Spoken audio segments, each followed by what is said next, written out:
So then, before we start, we can tell Namo Tassa. Namo Tassa Bhagavato Arahato Samma Sambuddhassa. Namo Tassa Bhagavato Arahato Samma Sambuddhassa. Namo Tassa Bhagavato Arahato Samma Sambuddhassa.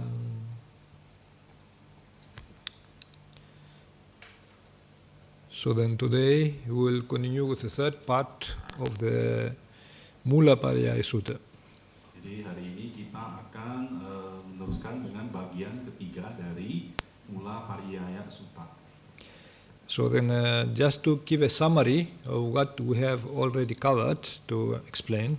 Jadi Bante akan memberikan ringkasan apa yang telah pernah dibahas ya sebelumnya. So now we have already explained that the Mula Pariyaya Sutta deals with the most basic mental phenomena of the ordinary mind, namely perception, sanya, imagination, manana, delight, nandi.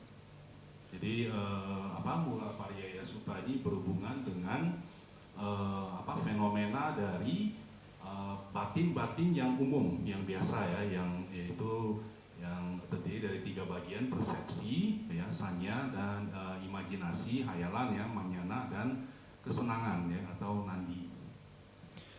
So then this occurs in the ordinary mind, that is everyday people, they perceive things.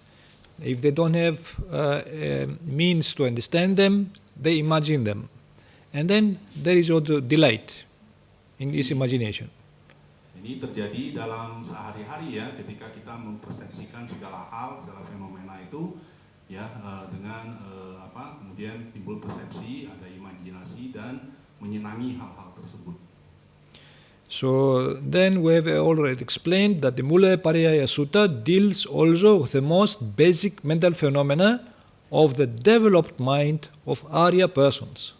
Juga Mula Pariyaya Sutta ini berhubungan dengan batin yang sudah terkembang ya dari makhluk Arya. That is direct knowledge, not perception, but this perception is accompanied with direct knowledge. This is called abhinya. Dia berhubungan dengan pengetahuan langsung atau abhinya ya, ini sejenis persepsi juga, tapi persepsi yang berhubungan dengan pengetahuan langsung. Non-imagination, amanyana. Bukan imajinasi, bukan hayalan ya, atau amanyana. And no delight, anandi. Dan bukan kesenangan ya, bukan menyenangi, anandi. So therefore now Arya persons, they have observed this phenomenon again and again, and they have direct knowledge. In that case, they don't use imagination to understand them. Jadi makhluk Arya ini mengamati sesuatu berulang-ulang ya, dan kemudian mereka memiliki pengetahuan langsung. And they don't delight in imagination. Mereka tidak menyenangi imajinasi. So today we'll explain the psychological factors, how people, they use this kind of perception, imagination, and so forth, their everyday life. Jadi hari ini kita akan membahas secara faktor psikologis ya, bagaimana orang-orang dalam kehidupan sehari-hari menggunakan persepsi, imajinasi, dan kesenangannya tadi. To some extent, we explained what is perception. Today we'll explain what is imagination. Sebelumnya mungkin dalam batas tertentu kita sudah membahas mengenai persepsi ya. Sekarang kita akan membahas apa itu imajinasi. Now, imagination is the ability to form new images and sensations in the mind that are not perceived through the senses, such as sight, hearing, smelling, tasting, touching. Imajinasi adalah kemampuan untuk membentuk gambaran-gambaran baru dan sensasi dalam batin ya, yang tidak dipersepsikan melalui indera seperti penglihatan, pendengaran, pembauan, ya, pengecapan dan sentuhan, penyentuhan. So if we see something, And after we close the mind, then you can imagine about this thing. That is, that imagination occurs inside the mind.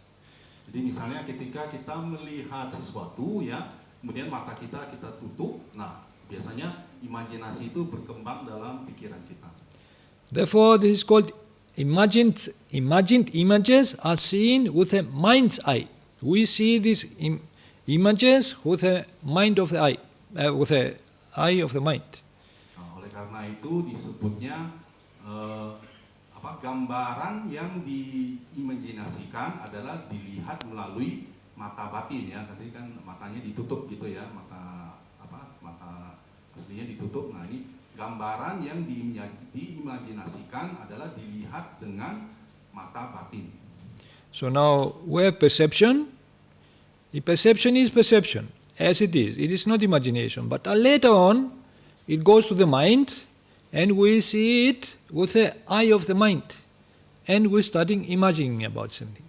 Jadi persepsi adalah persepsi, itu bukan imajinasi ya. Tapi setelah persepsi, nah ini kemudian muncul imajinasi yang dilihat dengan mata pikiran ya, atau mata batin. So that is an example here. You can see the picture. Nah, ini contohnya ya, bisa dilihat di gambar. So he's closed the eye. This gentleman closed the eye, and he can, with the mind, with the eye of the mind, he can imagine. Jadi pria ini menutup mata, tapi dia bisa melihat gambaran ini, pemandangan ini dengan pikirannya, gitu. How beautiful, no? Imagination is beautiful, no? Imajinasi kan indah. People, they delight in imagination. Dia bersenang dalam imajinasi tersebut. Look here, more beautiful. Coba lihat ini betapa indahnya. So we can imagine things we want to have, dream, and people, they get hope in life. That's why they have, without imagination, people, they don't have hope in life. Imagination, that's why they delight in imagination. Jadi dengan imajinasi ya, Anda akan melihat gambaran dan timbul pengharapan ya, Nah, kemudian karena itulah Anda punya kehidupan, ada pengharapan dalam kehidupan.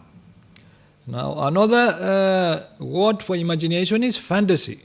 You know fantasy? Nah, ada kata lain untuk imajinasi adalah fantasi.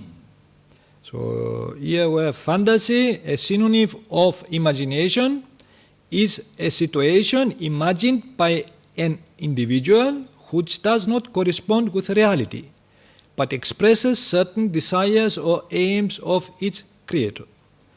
Fantasi adalah satu persamaan kata dari imajinasi ya. Jadi suatu situasi yang dibayangkan, diimajinasikan oleh seseorang, di mana tidak berhubungan dengan kenyataan ya, tapi menunjukkan, menyatakan keinginan atau tujuan tertentu dari yang menciptakannya.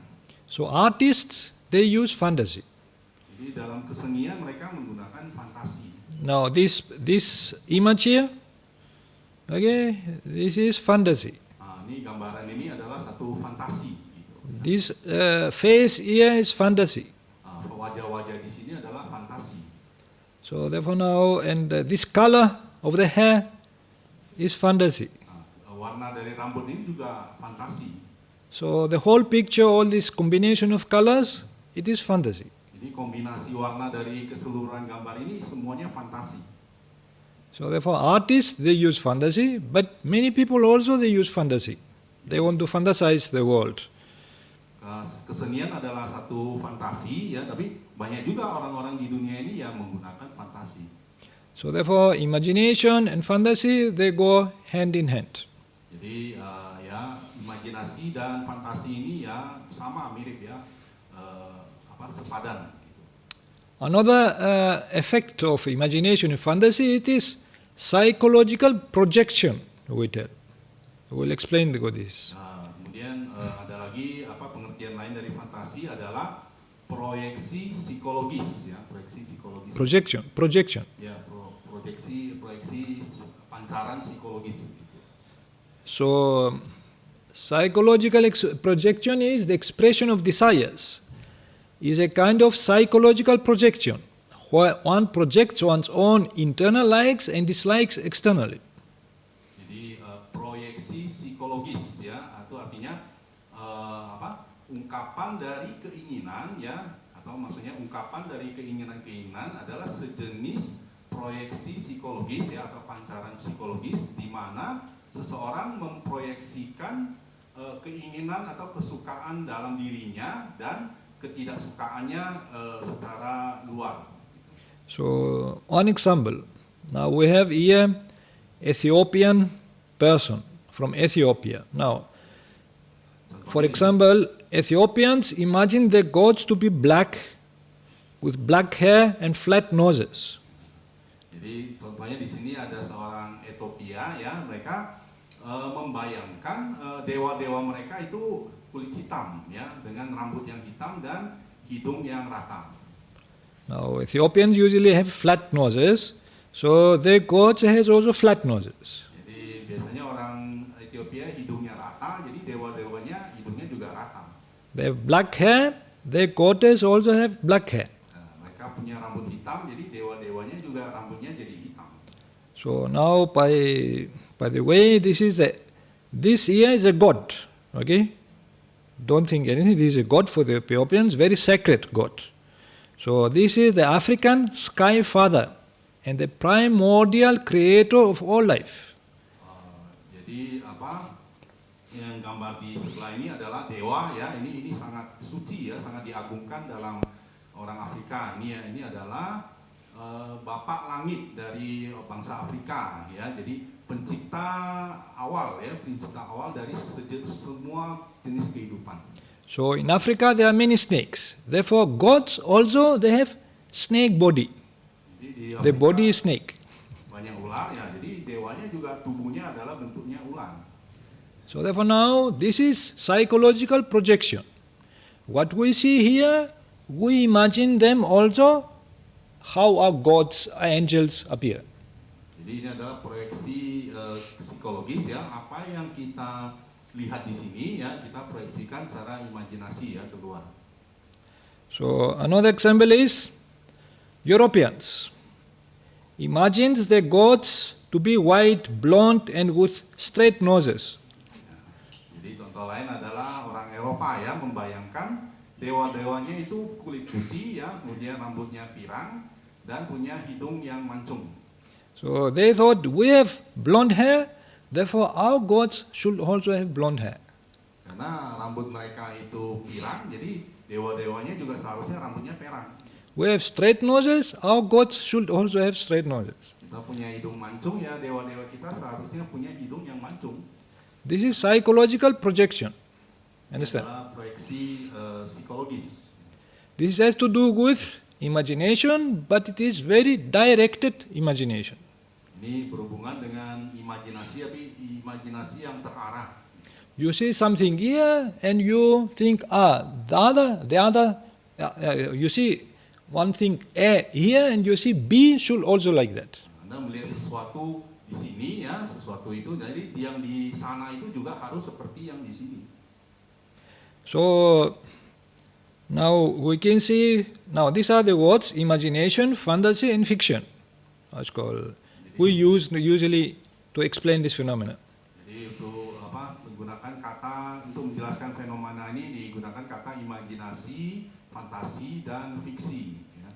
So virtually every culture has fictional characters, folklore, fairy tales, myths and mythologies.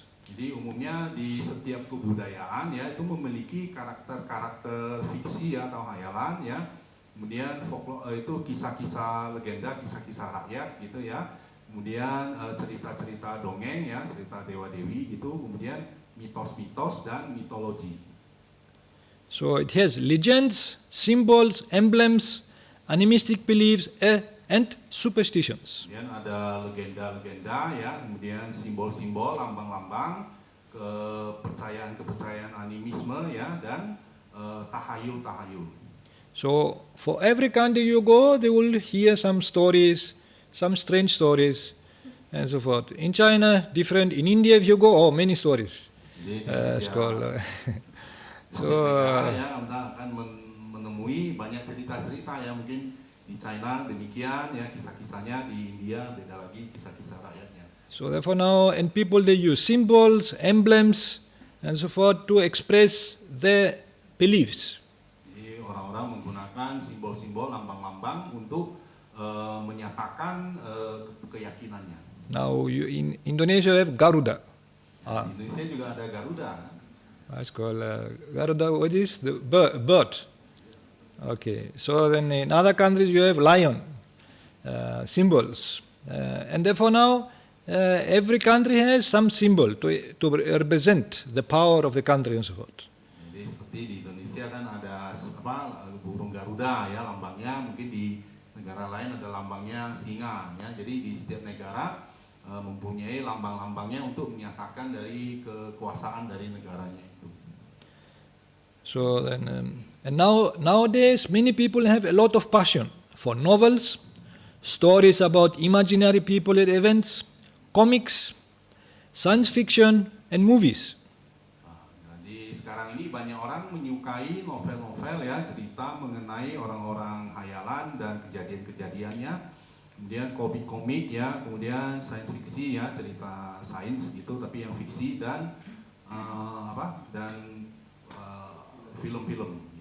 Now if you go in a public library and you check with the librarian, ask him what are the people, the most books people they borrow from the library. He will surely tell you novels. Jadi misalnya Anda ke perpustakaan umum ya, kemudian bertanya ke pustakawannya penjaga pustakanya itu, buku apa yang paling banyak dibaca gitu ya, pasti dia akan menjawab novel. So in most of the libraries, in the very front they will put the books for novels. Novel, what is the best novel and so forth, they will put in front. Good books, documentary books, it will be in the end of the library.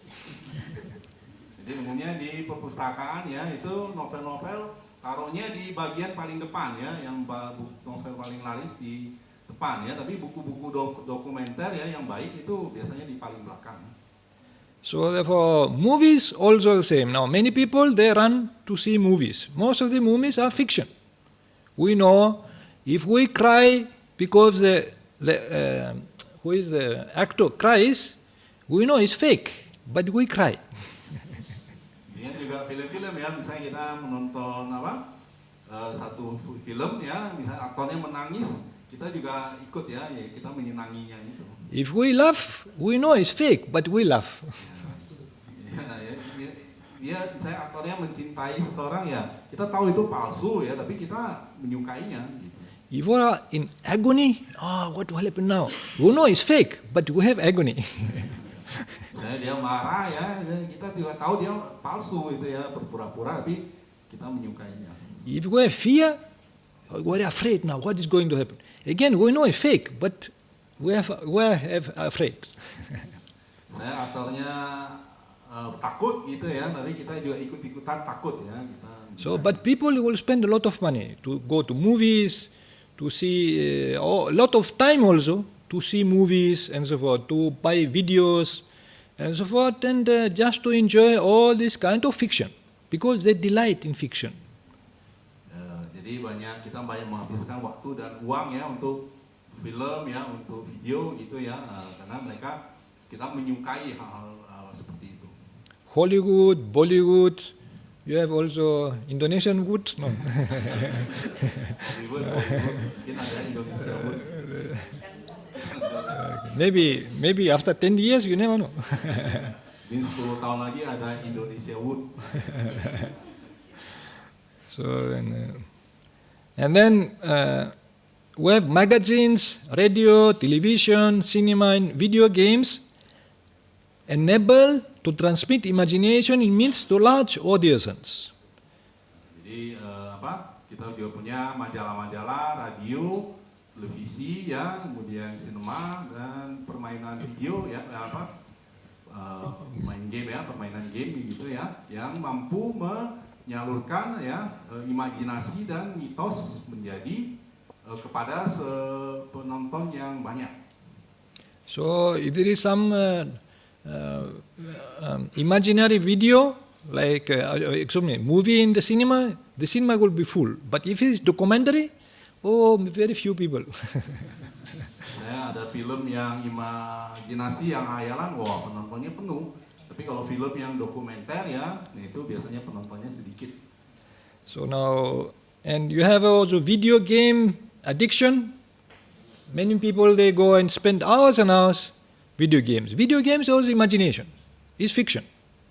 You know, nothing is real there. Okay.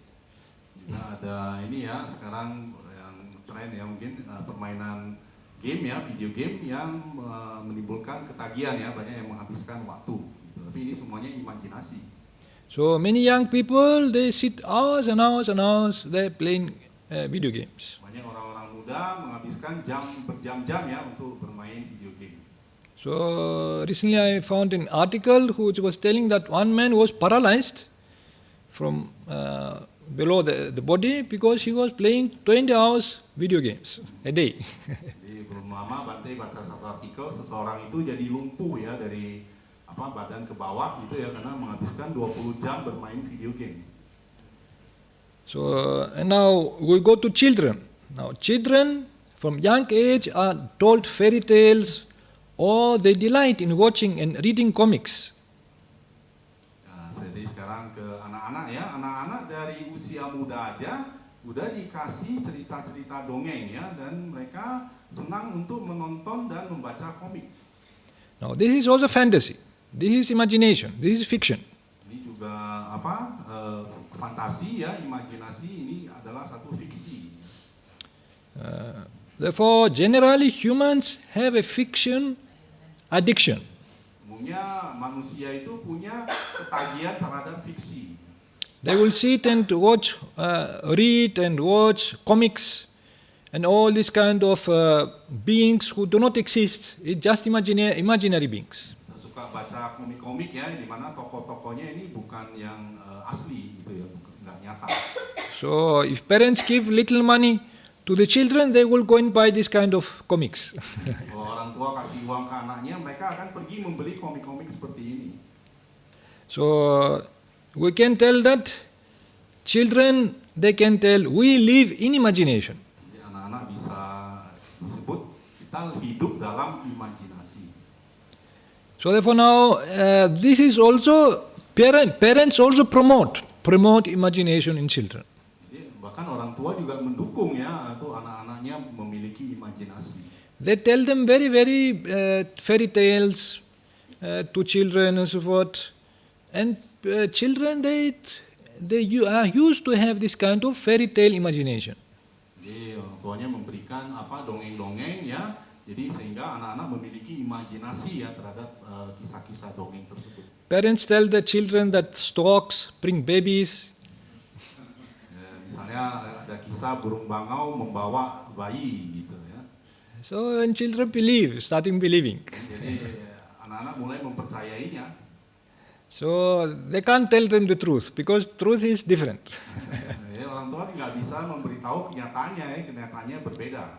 If children ask how I came in this world, they will tell him, oh, the stork brought you.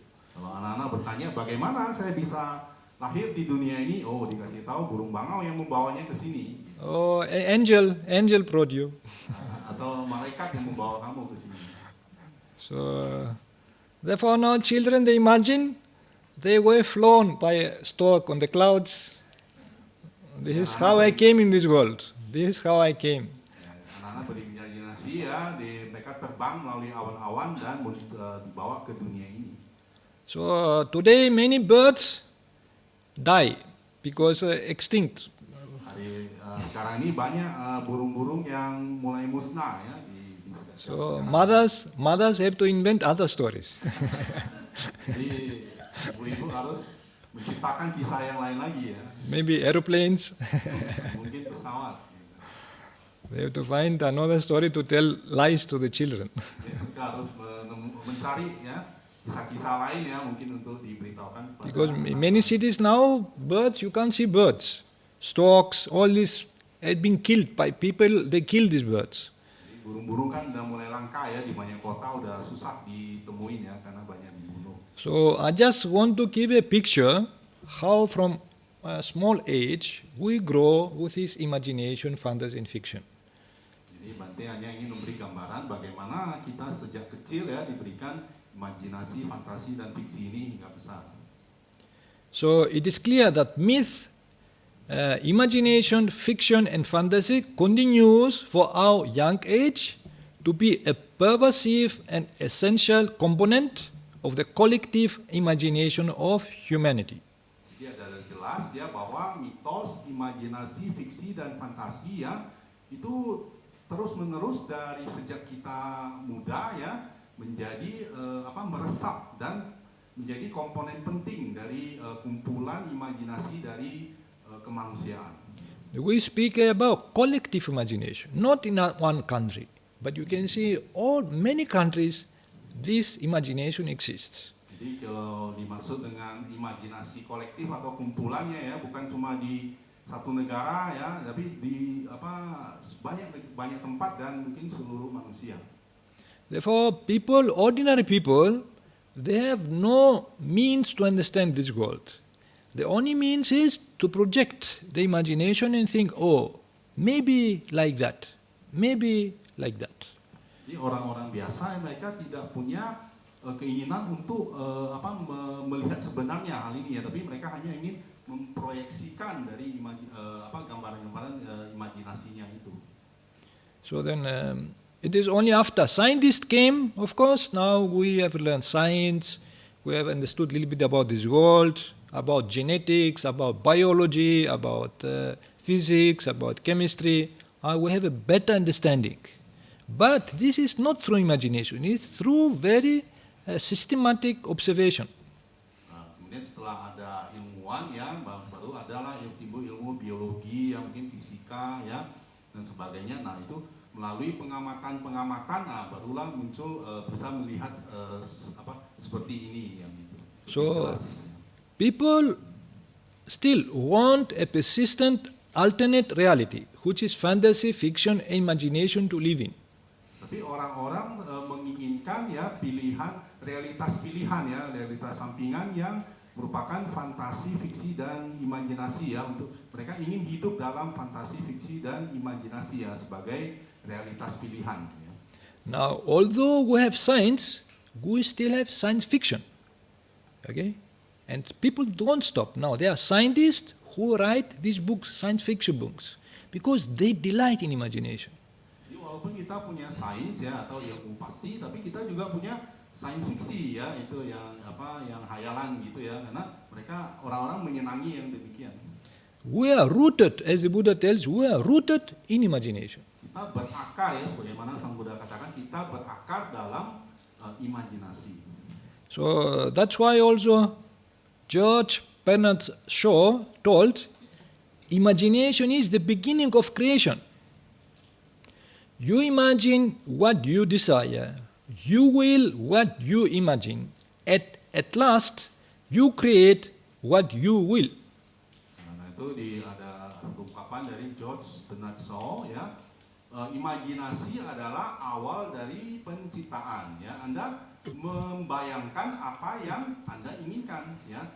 Anda akan menjadi apa yang Anda bayangkan, dan pada akhirnya Anda menciptakan apa yang Anda inginkan. So then, is it then possible that imagination is the creation or the root, mula of our existence? Apakah mungkin bahwa imajinasi itu adalah penciptaan ya atau akar dari keberadaan kita? The answer is yes. Jawabannya iya. In a way it is. In a way it is. Dalam satu cara ini adalah demikian. How? Bagaimana? There are three kinds of imagination. Ada 3 jenis imajinasi. Imagination due to desire or craving. This is called tanha manyana. Imajinasi yang disebabkan oleh keinginan atau pendambaan ya, kemelekatan pendambaan atau tanha manyana. Imagination due to conceit. Imajinasi yang disebabkan oleh kesombongan atau perbandingan. This is called mana manyana. Yang disebut dengan mana manyana. And imagination due to wrong view. Ditti manyana. imajinasi yang disebabkan oleh pandangan salah atau ditthi manyana. Now, we're going to explain this now. Nanti akan menjelaskan yang ini. We're going deeper into psychological explanation. Nanti akan lebih mendalam dalam penjelasan secara psikologis. Here, we have craving, tanha, conceit, and wrong view are greed-rooted or attachment-rooted mental factors. Di sini ya, pendambaan, kesombongan, dan pandangan salah adalah mental faktor yang berakar pada keserakahan atau kemelekatan. We have seen that because of craving, imagination can arise. Because of conceit, imagination can arise. And because of wrong view, also imagination can arise. Karena pendambaan, imajinasi bisa muncul ya. Karena kesombongan, perbandingan itu imajinasi bisa muncul, dan karena pandangan salah, imajinasi bisa muncul. Now we'll examine craving first. Kita akan memeriksa apa yang dimaksud dengan pendambaan. So, craving and rebirth. As we know, craving leads to rebirth, to new existence. Jadi pendambaan dan kelahiran kembali ya. Sebagaimana kita ketahui, pendambaan menuju kepada kelahiran kembali ya, kepada keberadaan yang baru. So then in the first sutta, the DHAMMATAK sutta, the Buddha explains how craving leads to rebirth, to new existence, and also is the cause of suffering. Jadi dalam sutta yang pertama, dalam DHAMMATAK sutta ya, dijelaskan bagaimana pendambaan itu menuju kepada penjelmaan gitu, dan menuju pada penderitaan. In that sutta also says that craving is accompanied by delight and lust. Dan dalam sutta tersebut juga dijelaskan pendambaan ini disertai dengan kesenangan dan nafsu. Delights in this and that object and is the origin of suffering. Menyenangi ini dan objek ini dan itu, dan merupakan sebab dari penderitaan. So then craving and also conceit and wrong view occur under the influence of ignorance, avidya. Jadi pendambaan dan juga kesombongan dan pandangan salah ya terjadi di bawah pengaruh dari ketidaktahuan atau avidya. That is, what means avidya, ignorance? Not knowing, not understanding the true nature of objects, that these are impermanent, anicca, suffering, dukkha, and not self, anatta. Jadi apa maksud dari avidya atau ketidaktahuan itu ya? Jadi itu artinya tidak mengetahui, tidak memahami sifat alami sejati dari objek, bahwa sifat alaminya adalah tidak kekal ya, penderitaan dan bukan diri. So, the Trini Arya person, that means Arya Bhugalas who have practiced meditation, vipassana and so forth, who has reduced ignorance, and also the Arahant and the Buddha who eradicated ignorance, is said to perceive sanjanati, but not to perceive, but to directly know the true nature of objects, that these are impermanent, anicca, suffering, dukkha, and not self, anatta. Jadi makhluk Arya yang masih berlatih ya, itu telah mengurangi ketidaktahuan ya, dan juga para arahat ya dan sang Buddha telah menghilangkan ketidaktahuan ya, yaitu dikatakan tidak mempersepsikan ya, tapi langsung mengetahui ya, langsung mengetahui apa dari sifat alami dari objek ya, sifat alaminya yaitu tidak kekal, penderitaan dan bukan diri. So, imagination of fantasy, therefore, which happens because of perceiving, sanjanati, is a form of ignorance, not understanding the object. Jadi imajinasi atau fantasi ya, maka dari itu yang mana terjadi karena mempersepsikan. Nah, ini adalah satu bentuk dari ketidaktahuan, yakni tidak memahami objek. This ignorance gives rise to craving, conceit, and wrong view. Jadi ketidaktahuan ini menyebabkan munculnya pendambaan, sombongan dan pandangan salah. So, how does this happen? Bagaimana ini bisa terjadi? Now, we have here the sense organs, the eye, the ear, the nose, the tongue, the body, and our mind. Jadi sini ya, di gambar ini ada lidah, tubuh, dan pikiran. So, but we have also visual objects, sound, smell, taste, tangibles and ideas. So, because we see objects with our eyes, if we don't understand them, then we try to imagine about them, how they happen, why they happen. So we have not the means to understand them.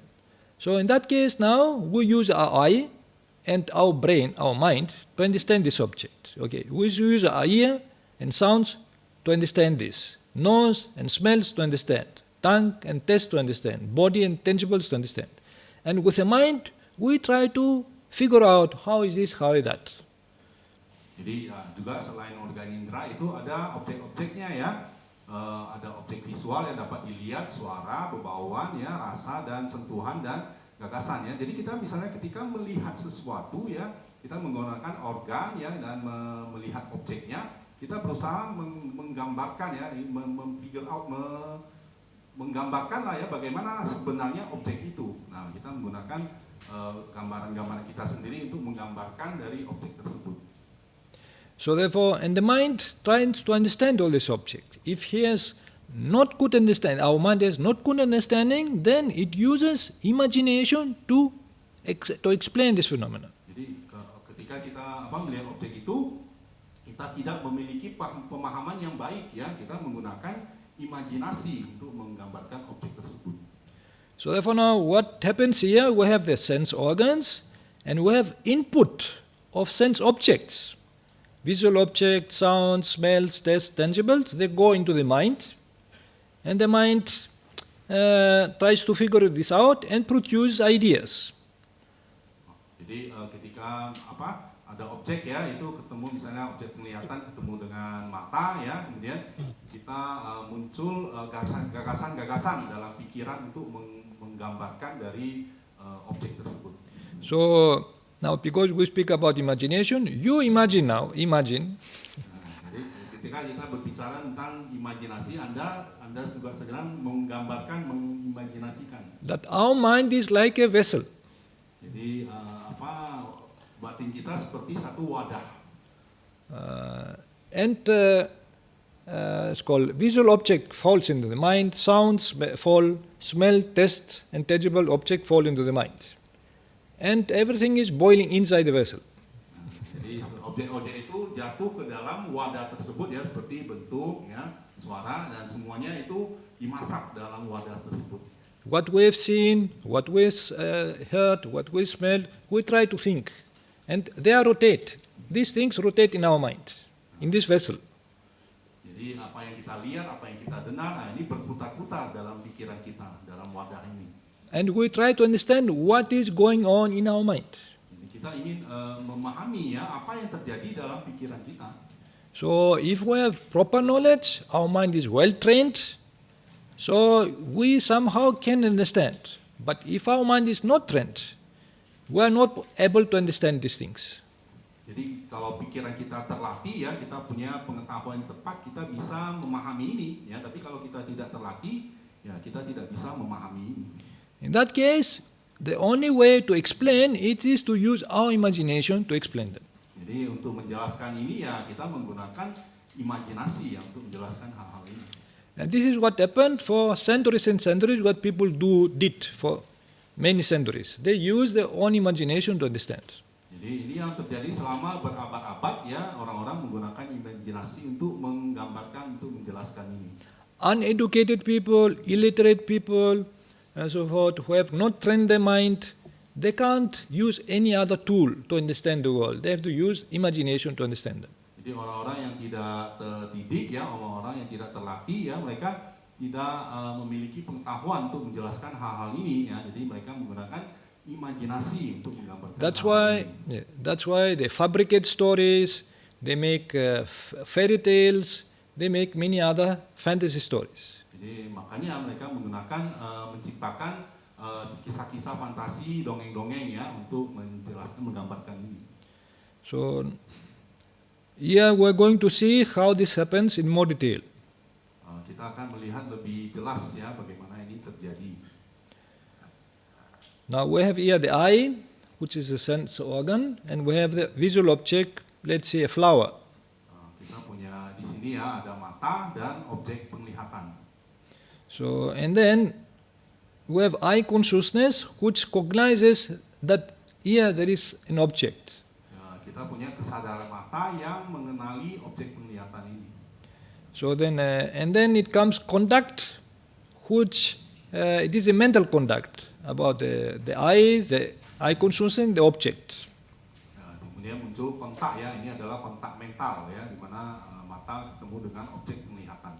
So if the object, let's see, the flower is beautiful, pleasant, we have a pleasant feeling. Misalnya kalau bunganya indah itu kemudian muncul perasaan yang menyenangkan.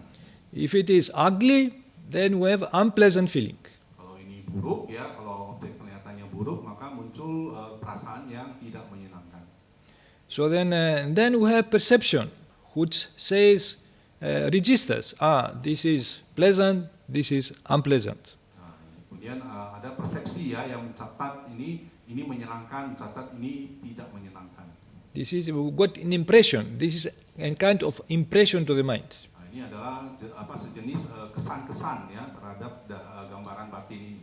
And we have reasoning, it means thinking about the object. Kemudian ada pemikiran ya, artinya berpikir mengenai objek tersebut. So if the perception it tells pleasant, then desire comes. I want to have this.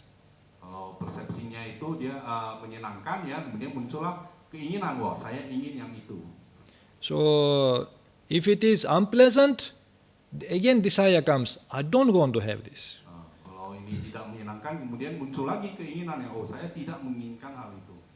So then, therefore now and then, after of course, if strong desire arises, we have clinging, that means attachment to the object. Jadi kalau keinginan yang kuat muncul ya, kemudian muncullah keterikatan yang kuat, gitu ya, kemelekatan terhadap hal tersebut. So because of clinging, then we make actions also. Karena keterikatan lah ya, ketergantungan, kemudian timbullah tindakan-tindakan dengan niat. And that if the flower is beautiful, for example, it is attachment to the flower. We go close to the flower. We want to take it, put in the vase, in the water, to keep it in our room, to have it very close to us and smell and all these things. Jadi misalnya kita melihat bunga yang indah ya, kemudian kita timbullah keinginan ya, kita ingin mengambilnya, memetiknya ya supaya dekat dengan kita, kemudian taruh mungkin di kamar kita. Now this is some kind of attachment. Inilah sejenis kemelekatan. So now I give you example with a flower, but there are many more attractive objects in the world. People get attached, and they make actions to possess, to acquire them. Jadi ini berarti kasih contoh bunga saja ya, tapi sebenarnya di dunia ini ya banyak hal-hal yang menimbulkan kemelekatan ya, sebenarnya orang-orang ingin memilikinya. Therefore, they develop strong desire and they make actions, and this generates kind of energy inside the mind. Nah, jadi karena mereka punya keinginan yang kuat, ini menimbulkan keinginan dan seperti satu kekuatan ya dalam pikirannya. Now, this kind of energy does not stop after birth, after death. It continues to the next life. Jadi energi atau kekuatan yang seperti ini tidak hanya dalam kehidupan ini ya, tapi berlangsung dalam kehidupan selanjutnya. So they are reborn again, they take rebirth, again they grow old and they die, again they generate energy to be born again and again. Jadi ya mungkin dewasa, meninggal ya, kemudian membangkitkan lagi energi ini ya, kemudian lahir mati lagi. So therefore now it starts from desire, clinging and so forth to make actions. This is how people are born again and they die. Jadi dimulai dari keinginan ya, ketergantungan ya, menjadi tindakan-tindakan. Nah inilah yang membuat orang terlahir lagi. But in this sutta, Mula Pariyaya Sutta, the Buddha tells everything starts from perception. Tapi dalam Mula Pariyaya Sutta, Buddha memberitahu semuanya dimulai dari persepsi. So therefore, even modern psychologists speak a lot about perception, the way we perceive things. Jadi bahkan dalam psikologi modern ya itu mulai memberitahukan mengenai persepsi ini. Now we're going to explain about perception, how this works. Jadi Bante akan menjelaskan mengenai persepsi bagaimana cara bekerjanya. So here we have again the same procedure with the object, with the eye consciousness, conduct, feeling, and perception. Here it's perception. Jadi ini prosedur yang sama ya, mulai dari kesadaran mata, kontak, perasaan, dan sampai ke persepsi. Now, if the perception is distorted, we have called illusion of perception. This is called sanya vipalasa. Jadi kalau persepsinya menyimpang ya, ini disebut dengan ilusi dari persepsi atau sanya vipalasa. So we will explain what means in Buddhism illusion of perception. Jadi dalam Bante akan menjelaskan apa yang dimaksud dalam Buddhis ini hayalan dari persepsi ya, atau persepsi yang ilusi. But for the time being, I want to tell you that we don't see the object as it real is. That's called, that is illusion. Tapi untuk sementara Bante katakan kita tidak melihat segala sesuatu sebagaimana adanya, ini yang disebut dengan ilusi atau hayalan. Then because of illusion of perception, we have also illusion of thought. Our thoughts also have illusion. Nah, karena adanya ilusi dari persepsi itu, maka muncullah ilusi dari pikiran ya. Jadi pikiran kita juga punya ilusi. Therefore, our reasoning also gets distorted. Reasoning, our thoughts. Karena itulah pemikiran kita juga menyimpang ya. Jadi pemikirannya menyimpang. And because of illusion of thought, we have also illusion of views. Our understanding of the world also becomes distorted. Jadi karena pemikirannya yang menyimpang, maka muncullah juga pandangan yang menyimpang ya, bagaimana kita memahami dunia ini sebagai ilusi. Therefore now, this is a time when imagination comes in. If we have distorted understanding, then we use imagination to understand. We want to understand, but we have no other means to use imagination. Nah, jadi saat inilah ya imajinasi muncul dalam pikiran ya. Kita tidak punya cara untuk memahami, jadi kita menggunakan imajinasi untuk memahami. So now we have, for example, different kind of illusions. I will show you here. For example, this is called the visual illusion. Okay? If you see in this image for a long time, you can see that sometimes it's moving. Jadi nanti coba menjelaskan ilusi ya. Jadi kalau gambar ini adalah ilusi visual ya, ilusi secara penglihatan gitu ya. Kalau Anda melihat dengan lama, ini sepertinya berputar gambar ini. So then this is visual illusion. This is actually, that has to do with perception also. But in Buddhism we'll speak about more deeper illusions which are inside us. Ini ilusi penglihatan ya, tapi dalam Buddhis akan menjelaskan yang lebih dalam ilusi dalam diri kita. So we have illusion of perception, that is one. How? Perceiving what is impermanent as permanent. Jadi yang dimaksud dengan ilusi dari persepsi ya, ini adalah mempersepsikan ya apa yang bukan permanen sebagai permanen, apa yang bukan tidak kekal sebagai kekal. So now many people, they can't understand everything which is around us are impermanent things. Jadi banyak orang tidak bisa memahami hal-hal yang di sekelilingnya itu adalah tidak kekal. They have, as soon as they see an object, they have the perception of something is permanent there, something solid, compact thing. Jadi ketika mereka melihat sesuatu ya, mereka mempersepsikan itu sesuatu itu padat ya, kekal. So, and then they perceive also what is suffering, they perceive it as pleasant. Jadi mereka mempersepsikan apa yang merupakan penderitaan itu sebagai kesenangan ya, kegembiraan, kebahagiaan. What is not self, not soul, they perceive it as self, soul. Apa yang bukan diri ya, bukan jiwa, itu dipersepsikan sebagai diri atau jiwa. What is foul, that means not beautiful, they see it as beautiful. Apa yang menjijikan atau tidak indah, mereka persepsikan sebagai indah. That is the illusion of perception. Itu adalah ilusi dari persepsi. So we'll explain a little bit more later. Nah, itu yang akan dijelaskan ya. We'll go more examples, more concrete examples. Berarti akan berikan contoh-contoh yang nyata. Then we have illusion of thought, citta vipallasa.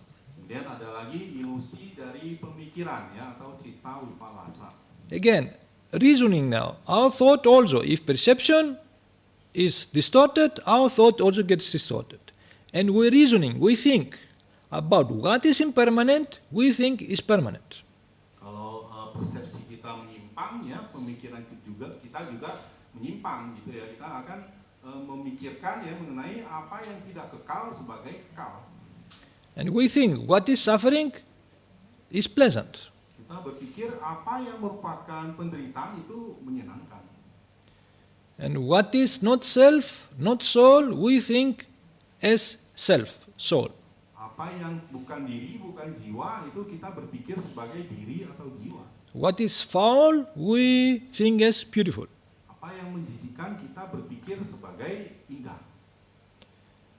So we'll give again examples for you to understand. Everyday life examples. Jadi berarti akan berikan contoh-contoh ya dalam kehidupan sehari-hari supaya lebih gampang dipahami. So we have illusion of views also. Kita juga punya ilusi dari pandangan. Here which comes the imagination. Now, illusion of views means you want to have a view, understanding how these things. And because our perception is distorted, we have no other means to understand things by using our imagination. Jadi ilusi pandangan itu ya, jadi muncul dari misalnya kita persepsi kita menyimpang ya, kemudian kita nggak bisa memahami ya, kita nggak punya cara untuk memahami, jadi kita menggunakan ilusi dari pandangan ini untuk memahaminya. And then imagining with desire and possessiveness, this is mine, this is my own. Jadi kita membayangkan dengan ya keinginan dan kepemilikan ya, bahwa kita membayangkan bahwa kita dengan kepemilikan ini adalah punya saya, ini adalah diri saya. Ini adalah saya sendiri. We'll give example how people they use this every day. That's called this kind. Contoh bagaimana orang-orang dalam sehari-hari menggunakan ini. Imagining with conceit, this I am. Jadi membayangkan dengan perbandingan atau kesombongan ya. Ini adalah saya. Imagining with speculative or identity views, this is myself, this is my soul.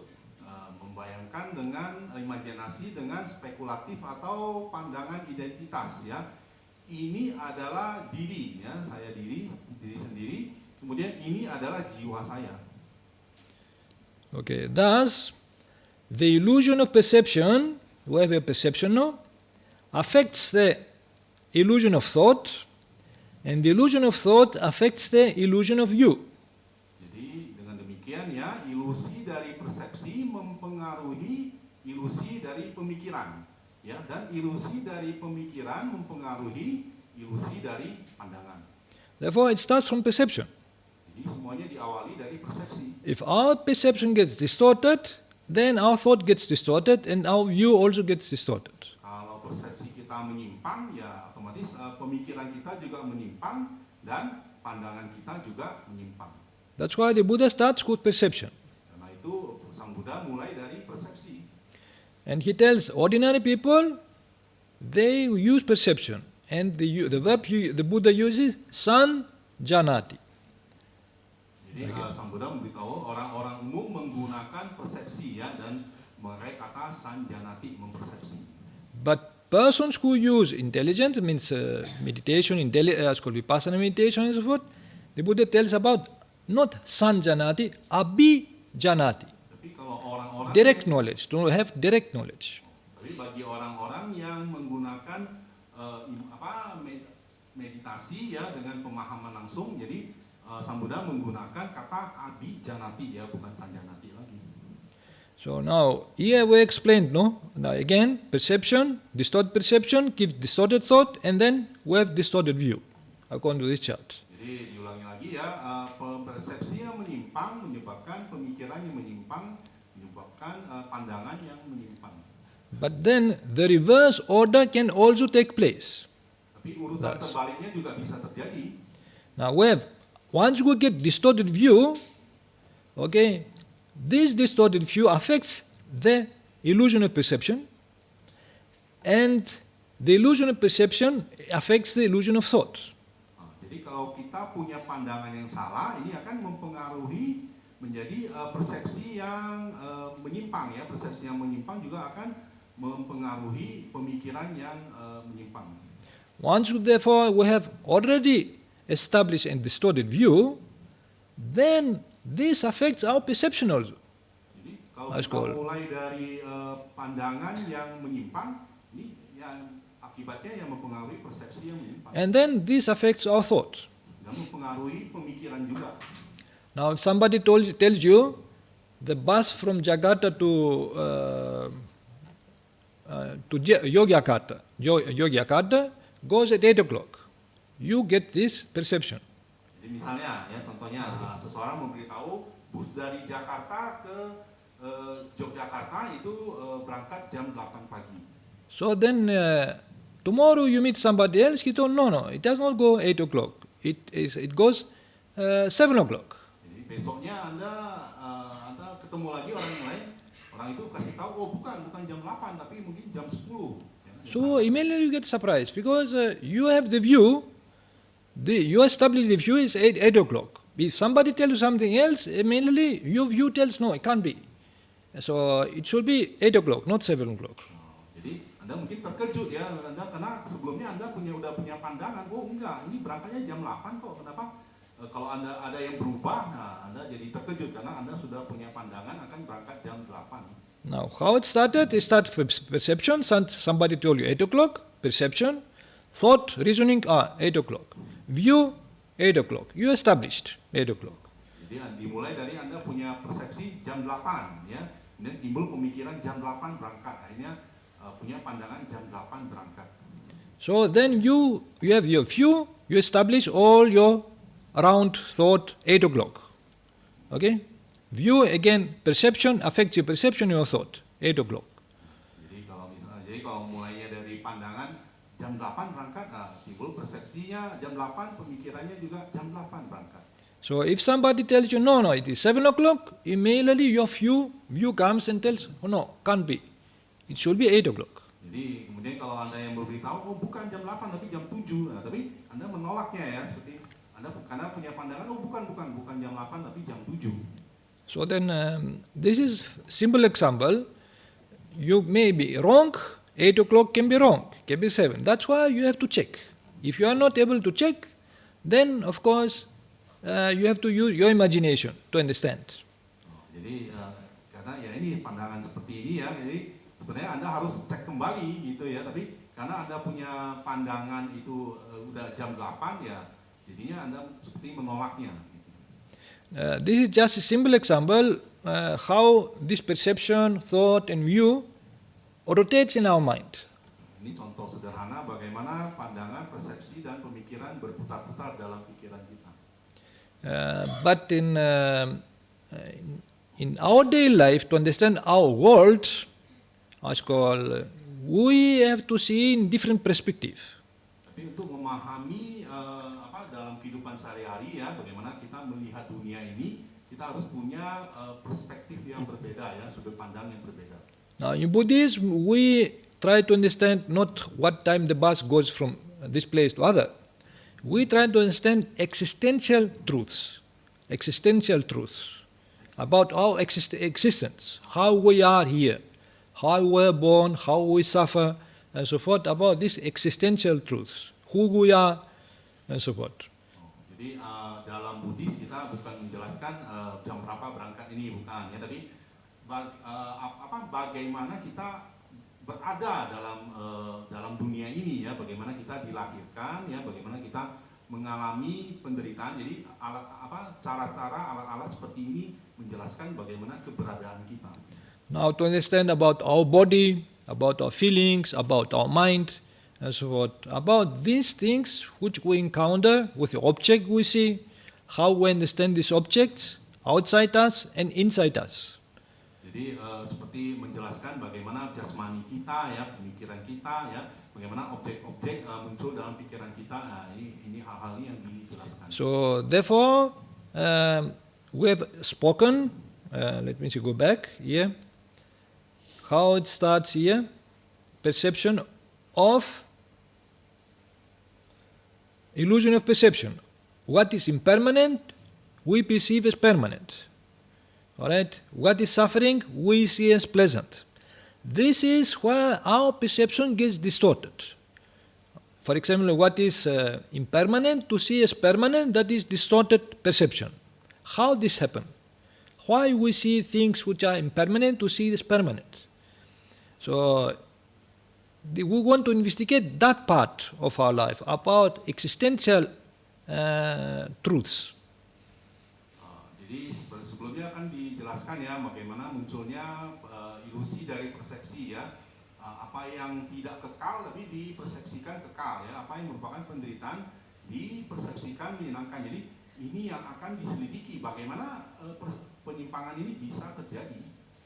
Not if this is blue or white and so forth, but about whether it is permanent or impermanent. Jadi bukan menjelaskan misalnya warna ini biru atau putih ya, tapi ini menjelaskan bagaimana apa yang disebut dengan kekal atau tidak kekal. So whether it is suffering or it's pleasant. Jadi apakah yang disebut dengan penderitaan atau kebahagiaan. Whether it is self or is not self. Apa yang disebut dengan diri atau bukan diri. So in this way now,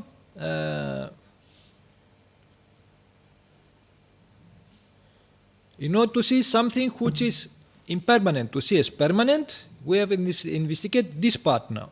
Okay. Jadi kita sekarang akan menyelidiki bagaimana melihat sesuatu yang tidak kekal itu kok bisa jadi dilihat sebagai kekal.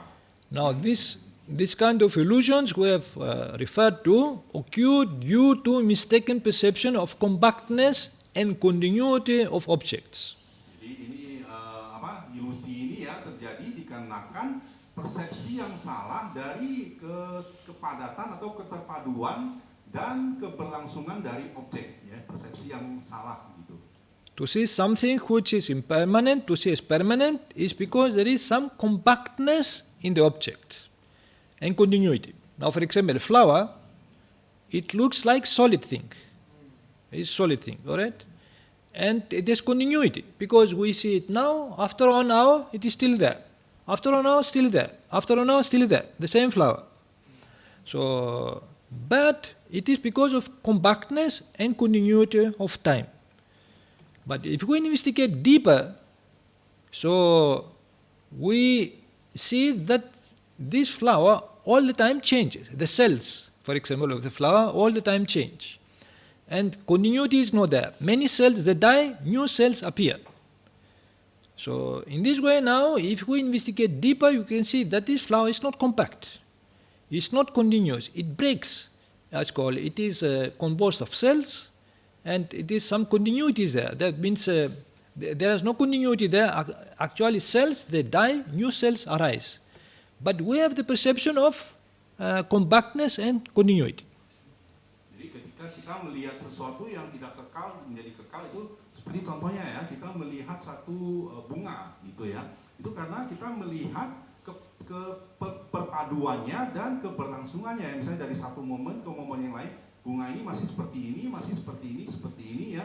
Nah, ini kita jadi punya persepsi, oh ini sesuatu yang padat, sesuatu yang kekal ya. Tapi kita menyelidiki lebih dalam ya, itu bunga-bunga itu sebenarnya terdiri dari sel-sel ya, sel-sel itu tumbuh dan mati. Nah, kemudian jadi tumbuh dan mati terus timbul lenyap gitu ya. Nah, ini jadi kalau kita menyelidiki lebih dalam, yaitu sebenarnya tidak ada yang berpadu ya, dan tidak ada sesuatu yang berlangsung terus ya, karena sel-sel mati, ya sel-sel lama mati dan sel-sel baru tumbuh. Gitu. So therefore, this flower all the time dies, again new cells arise, dies, new cell arise. We think it's the same flower, but it's not the same. Jadi setiap saat ya sel-sel itu mati dan tumbuh lagi, mati dan tumbuh lagi. Nah, jadi bukan satu bunga yang sama lagi sebenarnya. So the proximate cause why we have this perception of compactness and continuity, because it's unwise attention. Jadi sebab terdekat dari apa yang demikian itu karena perhatian yang tidak bijaksana. That means we don't give proper attention, to see the nature of a flower. Kita tidak memberikan perhatian yang tepat dari sifat alami dari bunga tersebut. So the distant cause is ignorance. That means not knowing, not understanding the true nature of objects. Jadi sebab yang jauhnya adalah ketidaktahuan, ya, tidak mengetahui, tidak memahami sifat alami dari objek.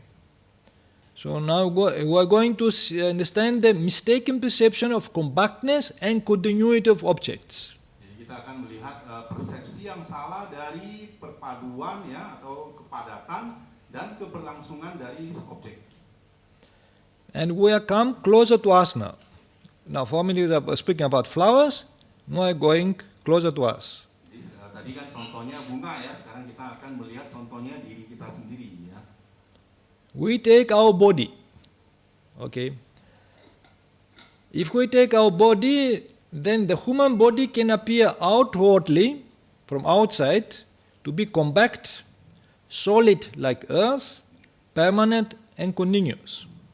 Jadi contohnya, ya, jasmani manusia, penampakan dari luarnya itu seperti berpadu, ya, kemudian padat seperti tanah, gitu, ya, kemudian kekal dan berlangsung terus. So this is why people see a human being. Compact means solid body, and it looks like permanent, it looks continuous. Jadi inilah cara orang-orang melihat jasmani, ya, ini seperti padat, ya, kemudian seperti berlangsung terus, ya, seperti kekal, gitu. And it looks pleasant also, and it looks like self, because if we see in the mirror, it is me, it is myself. Ini juga sepertinya menyenangkan, ya, dan juga ini sepertinya dirinya, ya, karena misalnya kita melihat cermin, oh ini diri saya. And many people, they admire the body, beautiful. Kemudian mungkin, ya, melihat, oh, tubuhnya ini indah. Now let's see what reality is. Reality. Ya, sekarang kita lihat bagaimana kenyataannya. In reality, however, it is not so. Dalam realitasnya, ya, sebenarnya tidak demikian. If we zoom into the body, we can see that it consists entirely of cells, which are numbered to about 37.2 trillions. Jika kita perbesar ke dalam jasmani kita dapat melihat, ya, ini terdiri dari seluruhnya adalah sel-sel, ya, yang kalau dihitung ini sekitar 37,2 triliun sel. Therefore, our body is not nothing. There are many small cells, small components which are composed of. Jadi jasmani kita ini bukan cuma satu benda, gitu, ya, tapi terdiri dari banyak benda-benda yang kecil, gitu, ya, sel-sel yang kecil. So it is not compact like a solid rock. It has many particles. It composed of many particles, which are called cells. Jadi bukan padat seperti batu karang, ya, tapi terdiri dari banyak sekali sel.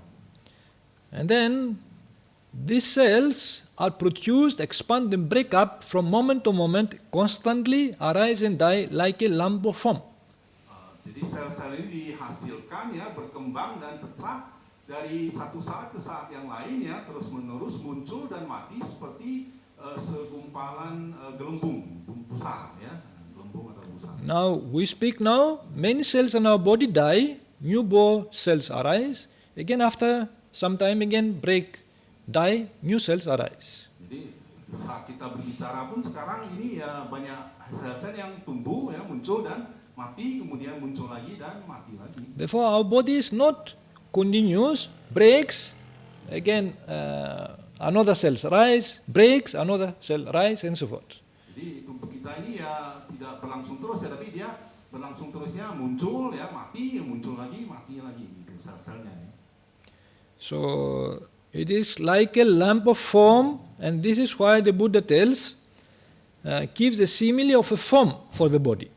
Jadi inilah seperti segumpalan busa atau gelembung, ya, jadi sehingga Sang Buddha, maka dari itu Sang Buddha memberikan perumpamaan dari gelembung dari busa dari jasmani.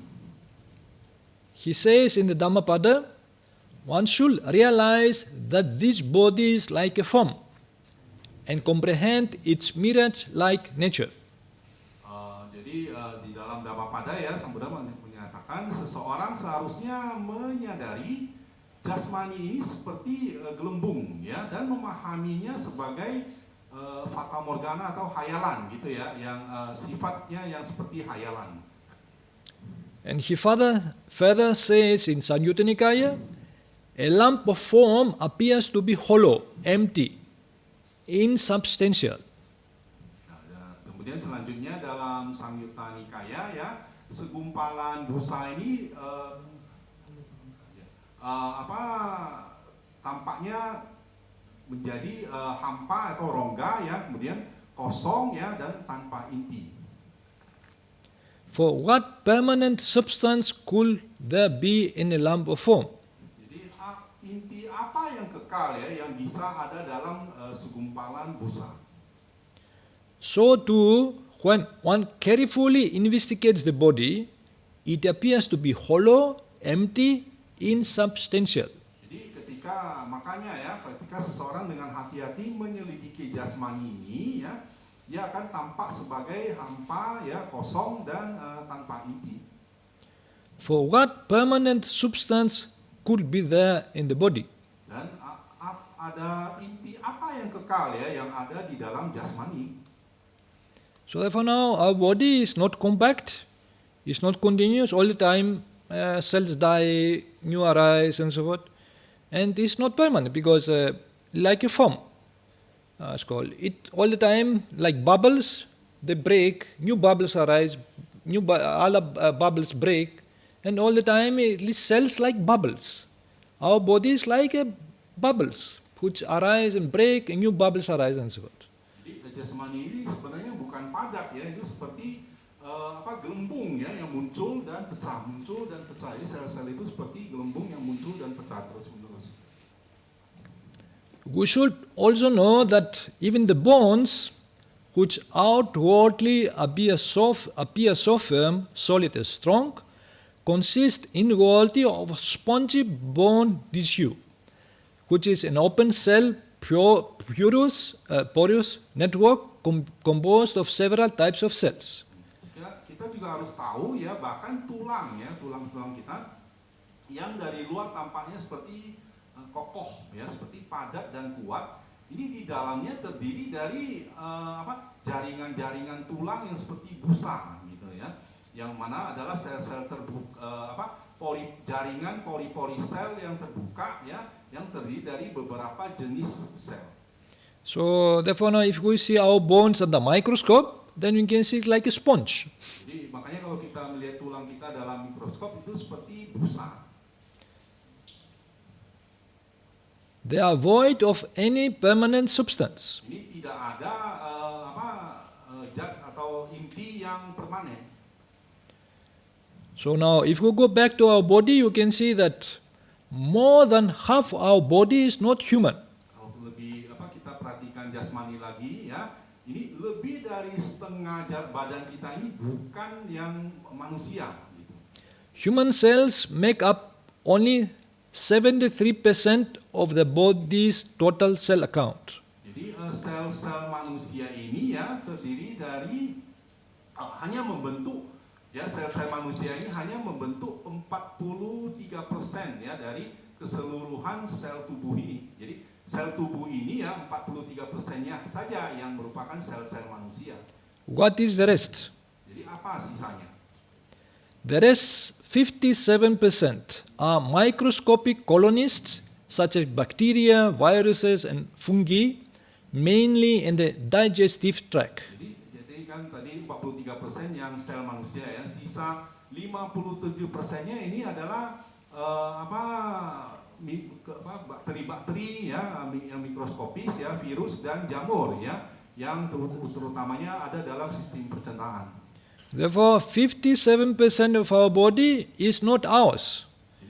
It is bacteria and virus and fungi. Jadi sebenarnya 57% dari tubuh kita ini bukan punya kita ya. Jadi Jadi dari bakteri, virus dan jamur. No matter how well we wash, nearly every nook and cranny of our body is covered in microscopic creatures. Jadi tidak peduli bagaimana kita benar-benar membersihkan ya setiap sudut dan celah dari jasmani kita ini sebenarnya ditutupi oleh makhluk-makhluk mikroskopis. What makes us have a human body is the combination of our cells, which constantly arise and die, plus the cells of our microbes, which also constantly arise and die. Apa yang membuat kita mempunyai jasmani manusia ya, itu sebenarnya adalah kombinasi dari sel-sel kita sendiri yang terus-menerus muncul dan mati ya, plus ditambah lagi dengan sel-sel dari mikroba-mikroba yang terus-menerus juga muncul dan mati. Therefore, 43% of our body rises and dies all the time. 43% dari jasmani kita muncul dan mati setiap saat. And the rest of, which is 57%, which is not our body, which means our bacteria and so forth, they also rise and die. These also bacteria, they also die, are born again. Jadi yang sisa 57% yang dari bakteri-bakteri itu juga sama, muncul dan mati setiap saat. And we must know also that now we have a certain DNA. But this DNA, certain DNA, but these bacteria and so forth have different DNA. Virus has different DNA. So therefore now we have to coexist with these virus and bacteria together with different DNA. Jadi kita punya DNA kita sendiri ya, bakteri-bakteri punya DNA tersendiri, virus-virus itu juga punya DNA tersendiri. Tapi ini semuanya harus sama-sama hidup gitu ya, jadi berkombinasi sama-sama hidup dengan DNA yang berbeda-beda. So then, therefore, in order to see the real nature of the body, to directly know it, a meditator should zoom in and see as it really is through the power of concentration. Maka dari itu ya, untuk melihat sifat asli ya dari jasmani kita harus langsung mengetahuinya ya. Seorang meditator seharusnya memperbesarnya ya, menzoom jasmaninya dan melihatnya sebagaimana adanya melalui kekuatan dari konsentrasi. This is what is done by meditators. This can be done by, especially with vipassana meditation, which analyzes the body into elements and tries to see the nature of the body. What is our body? Jadi inilah yang dilakukan oleh meditator ya, terutama dari vipassana yang khusus ya untuk melihat ke dalam jasmani ini apa yang sebenarnya dalam jasmani ini. Thus, in the reality, the human body is what? Is not compact, but unfirm, lacking compactness. Jadi sebenarnya ya dalam realita kenyataannya jasmani manusia ini tidak padat ya, tapi bukan padat ya, tapi tidak kokoh ya, dengan kemudian kekurangan padat gitu ya, kurang padat sebenarnya. It's not solid, but insubstantial, lacking solidity. Jadi bukannya padat, tapi tidak ada intinya ya, kekurangan dari kepadatan. It's not permanent, but impermanent. Bukannya kekal, tapi tidak kekal. It's not continuous, but discontinuous, lacking continuity. Jadi bukannya berlangsung terus ya, tapi terputus-putus lah ya, gitu. Dan kekurangan keberlangsungan, kurang berlangsung. Not pleasant, but dukkha. Bukan menyenangkan, tapi dukkha. So, because to live with this bacteria, as called, many people get sick. Jadi hidup dengan bakteri-bakteri ini banyak orang jadi sakit juga. So they have to have good supply of food. If they don't get good supply of food, they become weak. The bacteria become strong, and there is a battle all the time. A battle. Jadi ya untuk hidup dengan bakteri-bakteri ini ya mereka harus punya jasmani yang bagus ya, yang sehat. Mereka harus punya asupan nutrisi yang cukup ya. Jadi kalau mereka sehat kuat ya mungkin perang dengan bakterinya itu bisa menang. So, and this body is not self. Dan jasmani ini bukan diri. It's anatta because more than half of the body are not ours anyhow. Ini anatta ya. Lebih dari setengah tubuh ini bukan punya kita sebenarnya. So, and the rest of the body and so forth, all the time rises and falls, rises and falls. So then it is not permanent anyhow. How you can call something which is impermanent to tell this is me? Jadi ya jasmani ini juga yang bagian setengahnya itu juga muncul mati ya. Jadi bagaimana ini sesuatu yang bisa disebut kekal? Bagaimana ini disebut ini adalah diri saya? From outside may be beautiful, but if you check very well, it's not beautiful, but it is foul. Dari luar sepertinya indah ya, tapi kalau dilihat, diperiksa ke dalam, ini sesuatu yang buruk ya, yang menjijikkan sebenarnya. So then, an untaught ordinary person means any ordinary person does not see the body in this way. What the Buddha says, and this person, ordinary person, perceives the body as solid. Ordinary people, they perceive the body as something solid. Jadi orang-orang biasa ya, orang-orang biasa yang tidak terpelajar ini melihat mempersepsikan jasmani ini sebagai padat. Having perceived the body as solid, imagines oneself as solid. Jadi setelah mempersepsikan jasmani ini sebagai padat, ya dia membayangkannya sebagai padat. Gitu. Imagines oneself in solidity. Membayangkan dirinya itu dalam kepadatan. Or imagines oneself apart from solidity. Atau membayangkan dirinya itu terpisah dari kepadatan. Imagines the body as solid to be mine. This is my body. Membayangkan jasmani yang sebagai padat ini adalah punya saya. Delights in the body as solid. Menyenangi jasmani ini sebagai padat. Why is that? Because he has not fully understood the body. Kenapa? Karena ia tidak sepenuhnya memahami jasmani. Or an ordinary person imagines oneself, I am the solid body. Orang-orang awam membayangkan dirinya itu saya adalah jasmani yang padat. The solid body is mine. Jasmani yang padat ini adalah punya saya. Or another person is a solid body. Orang lain juga adalah jasmani yang padat. Another person has a solid body. Orang lain memiliki jasmani yang padat. Thus he imagines the internal solidity through the imagination due to craving. Maka demikian ya, ia membayangkan kepadatan dalamnya diri ya melalui imajinasi dikarenakan kemelekatan atau kependambaannya. Through the imagination due to conceit. Melalui imajinasi yang dikarenakan perbandingan atau kesombongannya. And through the imagination due to views. Melalui imajinasi yang dikarenakan pandangan-pandangan.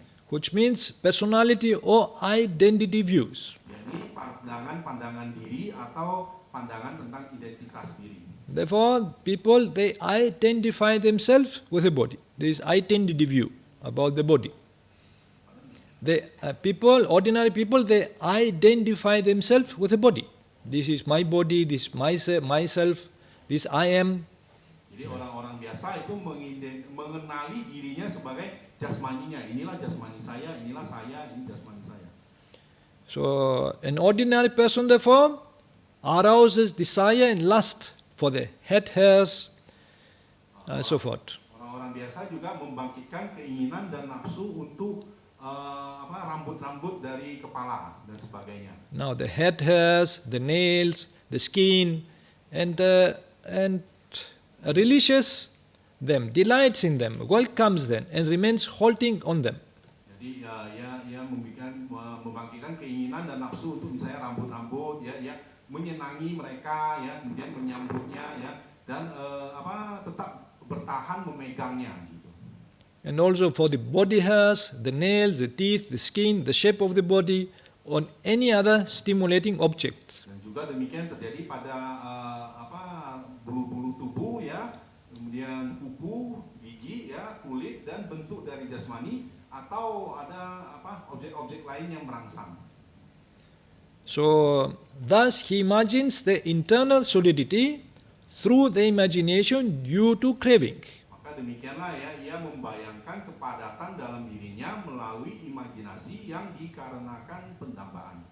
Or he brings delight to bear upon them thus, let my head hairs, body hairs, my skin, my shape, etc. be thus in the future. Atau ia membuat kesenangan ya untuk menyandang hal-hal ini ya. Biarlah rambut saya ya, bulu tubuh ya, kulit atau bentuk-bentuk saya demikianlah juga di masa depan. So if people stand in front of the mirror, they imagine themselves, oh, my hair in the future will be like that, my skin, my shape, and so forth, because they identify themselves with the body. They can't see the impermanence of this body. Jadi ketika orang-orang berdiri di cermin ya, membayangkan, oh biarlah nanti di masa depan supaya rambut saya, kulit saya ya, bentuk tubuh saya di masa depan akan seperti ini, karena mereka mengenali ya bentuk dirinya itu sebagai jasmani ini. So, or resolving his mind on the acquisition he has not obtained, he desires by this virtue, sila or observance or practice, may I have a moist, soft, delicate black hair, etc.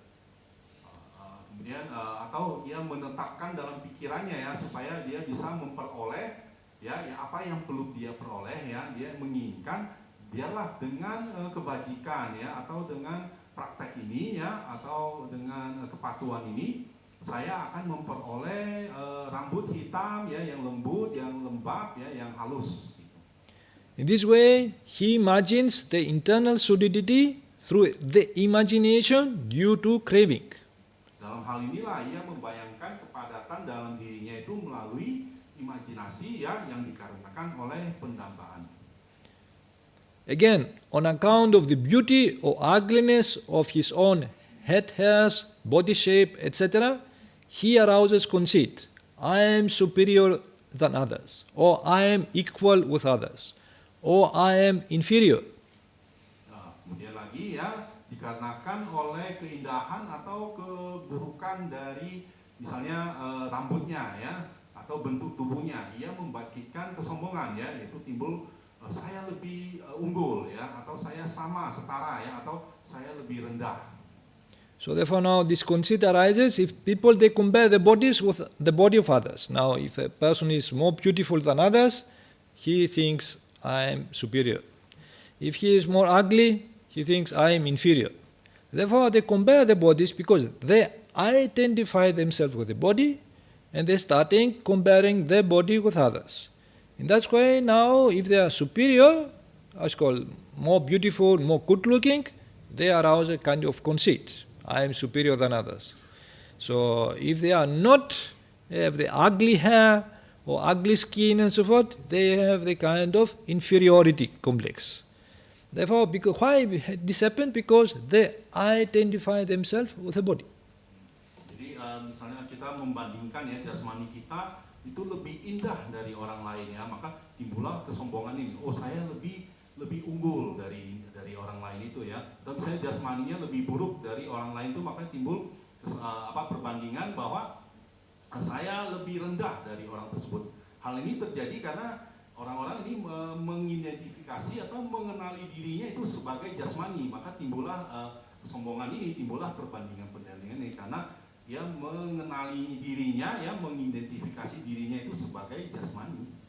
They can't see that this beauty or this ugliness is something permanent. It might change anytime.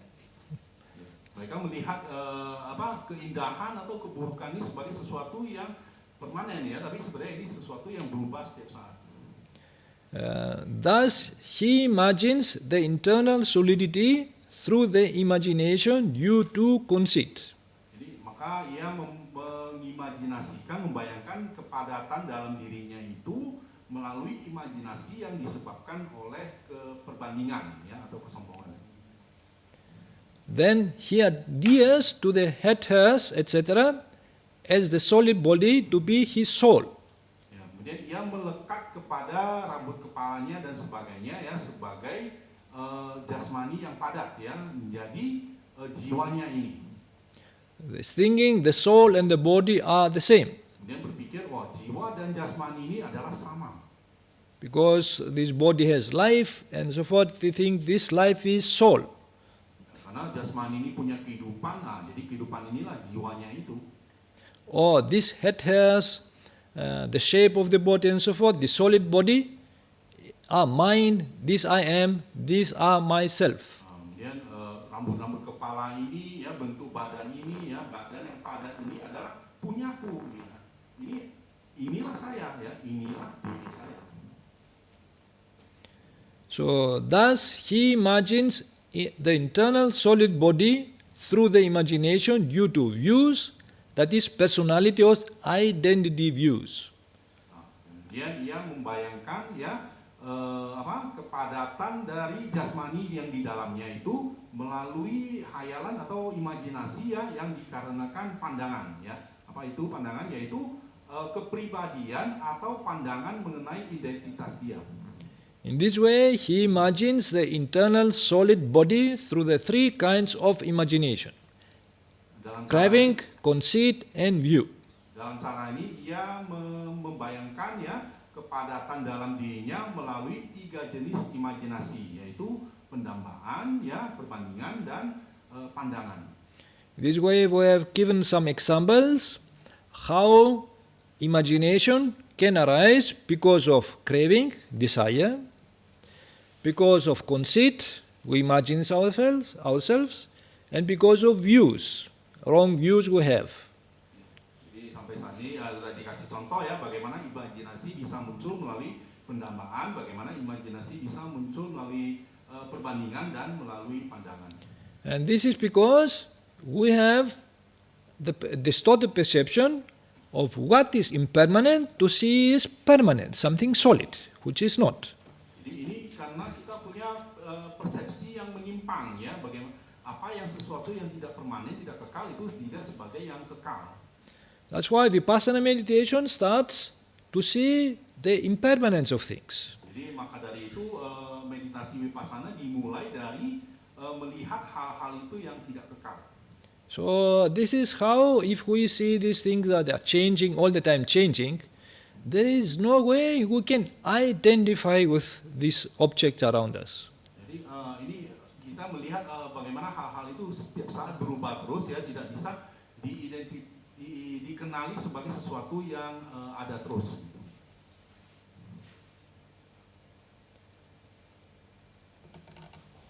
Therefore, in whatever instance an ordinary person perceives as earth or solid things, he perceives through the perversion of perception, which is called perceptual illusion.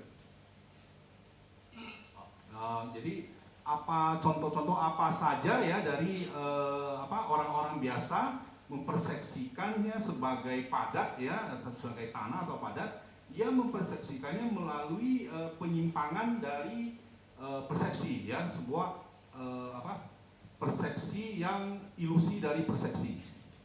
Jadi hal-hal apa saja yang dipersepsikan oleh orang biasa ya sebagai padat itu karena ia mempersepsikannya melalui penyimpangan persepsi atau ilusi dari persepsi. That's why the Buddha tells for a person to develop the anicca sanya, the perception of anicca. Oleh karena itulah Sang Buddha menyatakan sebaiknya mengembangkan anicca sanya ya, jadi persepsi ketidakkekalan. So to develop the dukkha sanya, the perception of suffering, because of anicca there is also suffering. Dan juga mengembangkan dukkha sanya ya, yaitu persepsi penderitaan ya, karena apa yang anicca itu juga dukkha. To develop the anatta sanya, the perception of anatta, of no soul, of no permanent substance in any object. Jadi juga mengembangkan anatta sanya ya, jadi persepsi dari tanpa inti itu ya, jadi tidak ada inti dari semua hal itu. So now ordinary people, they don't do that. They just leave the mind according to the natural flow, as called the own instincts and so forth, without trying to develop the mind. Jadi orang-orang biasa ya tidak mengembangkan hal itu ya, mereka hanya membiarkan batinnya ikut arus saja ya, jadi seperti apa adanya yang umum-umum yang seperti mengikuti arus saja. That's why if they want to understand this world, they have to use the imagination in order to understand this world. Karena itu mereka ingin memahami dunia ini, mereka menggunakan imajinasi untuk memahami dunia ini. So an ordinary person, therefore, he seizes upon the conventional expression, the conventional truth, but not the ultimate truth. Jadi orang-orang biasa itu menangkap ekspresi pernyataan konvensional ya. Jadi kenyataan yang konvensional ya, bukan kenyataan yang mutlak. So, and he perceives and imagines it as a being or as a belonging to a being. Jadi ia mempersepsikan dan membayangkannya sebagai makhluk ya, atau kepunyaan dari satu makhluk. That's why we have explained how people personify these things now in the world. They make many religions because they use the imagination and they think in order for a flower to exist, there might be somebody created it. There might be some creator, maybe some deity, some spirit and so forth. They try to personify this. All the time they try to see a person. Now, for example, the moon is not the moon, is a person, is a deity. The sun is not the sun, is a person, is a deity. All the time they try to put a person behind all this phenomena. Karena itu ya contohnya tadi seperti ada bunga ya, bunga ini siapa yang menciptakan? Jadi orang-orang ini mempersonifikasi ya, kadang-kadang misalnya melihat matahari, melihat bulan, oh ini bukan matahari, ini bukan bulan, tapi ini adalah ada dewa matahari, ada dewa bulan, jadi mempersonifikasi, memberi gambaran makhluk kepada hal-hal yang terjadi, gitu, hal-hal yang ada. So why does he perceive in this way, an ordinary person? Kenapa orang-orang biasa mempersepsikan seperti ini? So because the Buddha told he has not fully understood these objects, did not investigate this object, and did not understand these objects. Memberitahu ya, karena tidak sepenuhnya memahami objek-objek. So we have explained up to now only 4 objects the Buddha told, about 26 objects how imagination arises. We explained 4 objects about solid object, liquid, heat objects, and also about wind elements, the wind elements. So now we are going to explain about other objects which human beings also takes for imagination, use as imagination. Jadi sampai sekarang ya, hanya dijelaskan 4 objek ya, jadi objek padat ya, objek panas, objek gerak ya, dan objek air. Nah ini sampai sekarang hanya 4 dari 26 objek yang dijelaskan ya, selanjutnya akan dijelaskan yang sisanya lagi. So the Buddha tells that it's not only solid elements and so forth where the people have wrong perceptions. It's about beings, about devas, about creator gods and so forth. They also have used the imagination to explain this phenomenon. Jadi bukan hanya 4 objek ini ya, jadi orang-orang biasa, orang-orang awam juga menggunakan imajinasi untuk menjelaskan misalnya dewa-dewa ya, Brahma, pencipta dan sebagainya, menggunakan imajinasinya. Therefore the Buddha tells here an untaught ordinary person perceives beings as beings. Nah, kemudian Sang Buddha menjelaskan di sini ya, seorang biasa yang tidak terpelajar mempersepsikan makhluk sebagai makhluk. Having perceived beings as beings, imagines about beings. Setelah mempersepsikan makhluk sebagai makhluk ya, membayangkan mengenai makhluk-makhluk itu. Imagines oneself in beings. Membayangkan dirinya itu di dalam makhluk itu. Imagines oneself apart from beings. Membayangkan dirinya terpisah dari makhluk-makhluk. Imagines beings to be mine. Membayangkan makhluk-makhluk sebagai dirinya. Delights in beings. Bersenang dalam makhluk-makhluk. Why is that? Because he has not fully understood them, I say. Kenapa seperti itu? Karena ia belum sepenuhnya memahami mereka, saya katakan.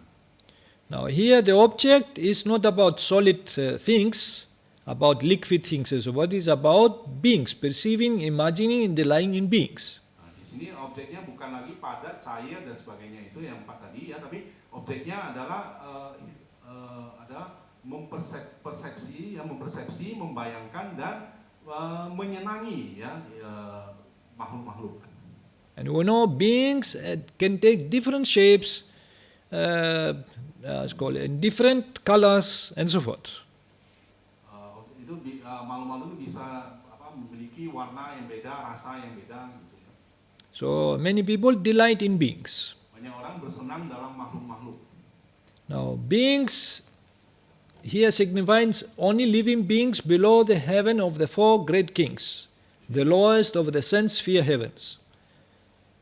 Jadi makhluk-makhluk yang di sini ya ini menunjukkan hanya makhluk-makhluk hidup di bawah empat maharaja ya, empat dewa maharaja, di makhluk-makhluk yang ada di bawah surga empat maharaja ya.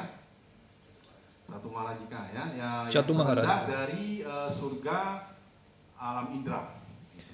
So the four great kings at Chatu Maharajika above, they are devas. They are called devas.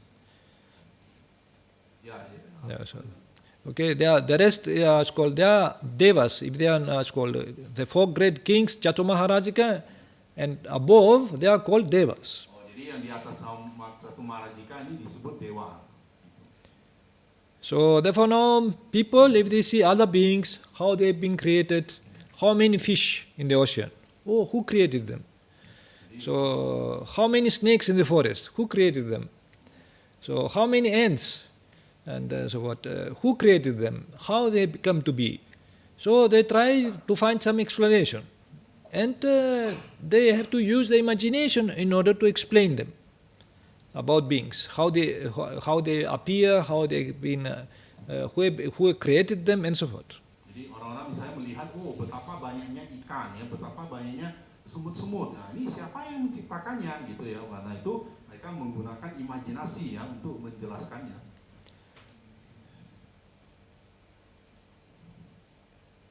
And then an ordinary person tries to give meaning about beings by stretching his imagination of who created these beings, how they appeared here, etc. Kemudian orang awam juga mencoba memberi arti ya mengenai makhluk-makhluk dengan membentangkan imajinasinya ya, menjauhkan imajinasinya siapa yang menciptakan makhluk-makhluk ini ya, bagaimana mereka bisa muncul. Or he desires rebirth in a certain class of beings by imagining that those beings must be more beautiful, more happy, etc. Atau ia menginginkan terlahir kembali dalam golongan makhluk-makhluk tertentu ya, dengan membayangkan bahwa makhluk-makhluk tersebut pastilah lebih indah, lebih bahagia. This is imagining due to craving. Ini adalah imajinasi yang disebabkan oleh pendambaan. And when he ranks himself as superior, equal, or inferior to others, this is imagining due to conceit. Kemudian ia menempatkan dirinya sebagai lebih unggul, setara, atau lebih rendah dibanding dengan yang lain. Ini adalah imajinasi yang disebabkan oleh perbandingan atau kesombongan.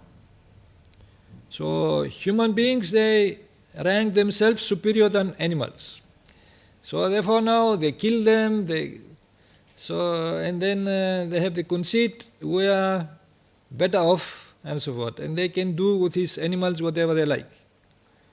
Jadi orang-orang itu membandingkan misalnya dia lebih unggul dari orang lain ya. Jadi dia bisa melakukan sesuka dia. Mungkin terhadap binatang juga dia lebih unggul. Jadi dia bisa melakukan apa yang dia sukai terhadap yang lain itu. But they don't do only with animals, they do with other human beings. Now for example, every nation has the idea that we are superior than the neighbors from the other country. Bukan hanya kepada binatang ya, bahkan kepada sesama manusia ya, ada bangsa yang menganggap dirinya lebih unggul dari bangsa yang lain ya, jadi bisa melakukan sesukanya.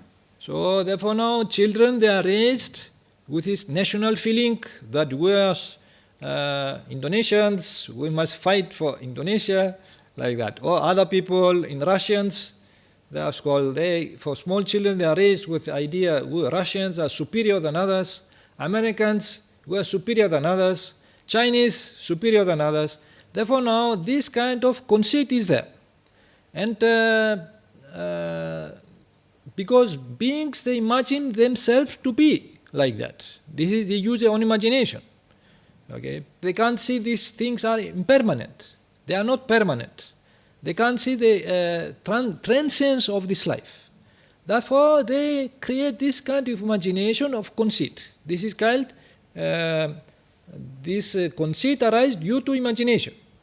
Jadi seperti anak-anak di Indonesia atau di Rusia atau di China, mereka dibesarkan dengan paham, oh kita ke bangsa Indonesia lebih unggul dari yang lain, ya, bangsa China lebih unggul dari yang lain. Jadi mereka dibesarkan dengan imajinasi yang seperti ini, gitu ya. Jadi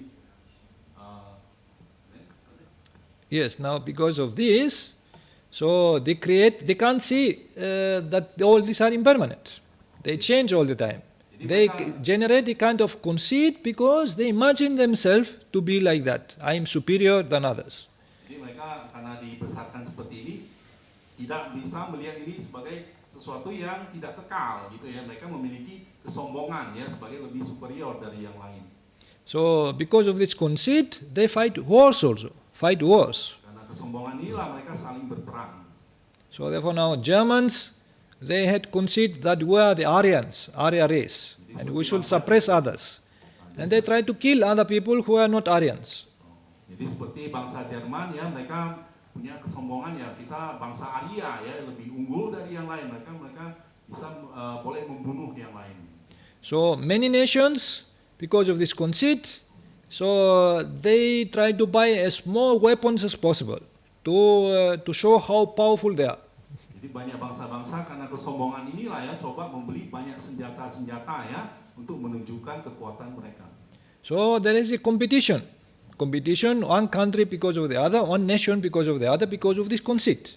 Jadi banyak persaingan yang muncul karena kesombongan antara sesama bangsa atau satu negara dengan yang lain. So therefore now this is because of this, everybody imagines oneself that we are superior than others. Ini ada karena imajinasi dari seseorang lebih unggul dari yang lain.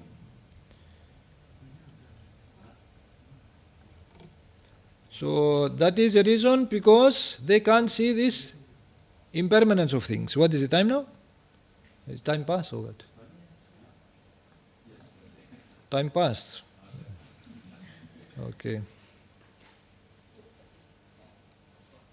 Okay, but one thinks that being some... Okay. All right, what to do? If time is passed, we have to stop here, because this is... actually, this can take 5 days, but we can't... 3 days. Dibahas 5 hari, ya, tapi waktunya udah habis. All right, at least we got some idea how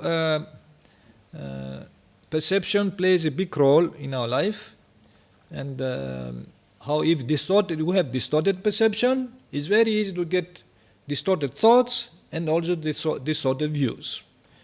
So, yang penting kita udah punya gagasan, ya, itu persepsi itu punya peran penting dalam kehidupan kita, ya, bagaimana kalau persepsinya menyimpang, ya, pemikirannya menyimpang dan pandangannya ikut menyimpang. Therefore, the Buddha insists to have direct knowledge of reality of things in order to overcome this problem with perception, in order to overcome imagination, and to see reality, as called things as they really are. Karena itu Sang Buddha menekankan pentingnya terus melihat hal sebagaimana adanya, ya, untuk mengatasi imajinasi ini, untuk mengatasi pandangan salah ini. As I already explained you, this needs investigation by direct observation.